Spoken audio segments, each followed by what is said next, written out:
बात है। जब मैं कोई ये तो नहीं मैं कोई ढाणी के अंदर बैठा रहता था। मैं तो स्कूल में मैं जयपुर में पढ़ा, कॉलेज की राजनीति की और उस यूनिवर्सिटी का अध्यक्ष बना जहां से कुचेरा का कोई जाके कॉलेज का अध्यक्ष नहीं बना था। उस विश्वविद्यालय पे झंडा मैंने फहराया था तेजा जी। तो मेरे ऊपर आरोप लगाने से पहले गिरेबान में झांक ले, कहीं मैंने अगर आरोपों की पोटली खोल दी तो डिप्रेशन के अंदर चले जाएंगे सारे परिवार। इसलिए हनुमान बेनीवाल को अपना काम करने दे। तुम लोग कहां गए थे जब राजस्थान के अंदर किसान के बेटों के सीने पे गोलियां बरस रही थी? तुम बिल में छुप गए थे जब मईपाल मदेरणा जेल के अंदर था। तुम मर गए थे, तुम्हारा रिश्तेदार था। कभी करते आंदोलन, देते बयान, तब भी इसी किसान के बेटे ने मदेरणा परिवार का साथ दिया उस समय भी। भाइयों, मैं तो जो भी तकलीफ के अंदर होगा उसका साथ दूंगा और अगर कोई बदमाशी करेगा उसका इलाज भी करूंगा। 1 रुपया डालेगा, 1.25 रुपया डालूंगा। और मैंने पहले ही घोषणा कर दी कि 25 की 25 सीट एमपी की लड़ेंगे। तो वो तो भूल जाए, पार्लियामेंट की नागौर की सीट तो आरएलपी लड़ेगी। मैं तो 25 सीटों की बात कर रहा हूं। ये सपना लेना छोड़ दे कि नागौर की धरती से सांसद बन के राहुल गांधी के वहां जाके और ठुमके लगा के मैं कुछ बन जाऊंगी। तो यहाँ बनने का काम नहीं है। या तो वही बनेगा जो इनकी सेवा करेगा और जो तेजा जी का जयकारा करेगा।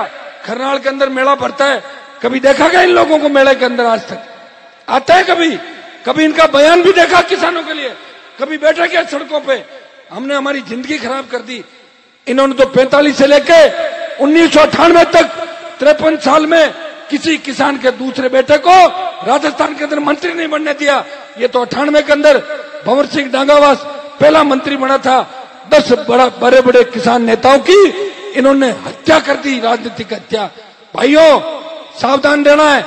ये वो दोहरा धरती है। अगर यह 50 साल पहले सिंचाई का पानी आता, आपके बेटे बेटियां भी इंग्लैंड, अमेरिका, जर्मनी के अंदर पढ़ते, आपको थाने के अंदर बेइज्जतियां नहीं करानी पड़ती। यह तो मुझे धन्यवाद दो कि हनुमान आ गया बीच में और आपको अपनी ताकत याद दिला दी।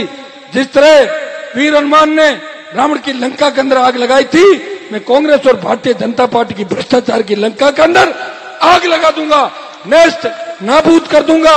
मैं डरने वाला व्यक्ति नहीं हूं। अगर मैं चाहता तो कांग्रेस 40 सीट लेके गठबंधन के लिए मेरे पीछे पूंछ हिला रही थी। अगर मैं गठबंधन करता तो मैं आपको मुंह नहीं दिखाता। आप कहते तुम तो कांग्रेस बीजेपी के खिलाफ थे, फिर कांग्रेस से गठबंधन क्यों नहीं किया? भाइयों, मैं आपके मान और सम्मान की लड़ाई लड़ रहा था। मेरे ऊपर कोई अंगुली नहीं उठाए। इसलिए हनुमान बेनीवाल ने अपनी पूरी जवानी किसान कौम के लिए, दलित मुसलमानों के लिए समर्पित कर दी। मैं परवाह नहीं करता विधायक रहूं या नहीं रहूं। मेरा इतना नाम इस देश के अंदर हो गया। हनुमान हार भी जाए तो जीतों से बड़ा है। और अगर 60-70 हजार वोटों से जीते तो देश में बड़े बड़े नेता डिप्रेशन के अंदर चले जाएंगे। मैं क्यूसर की 36 कौम की जनता से आशीर्वाद चाहता हूं।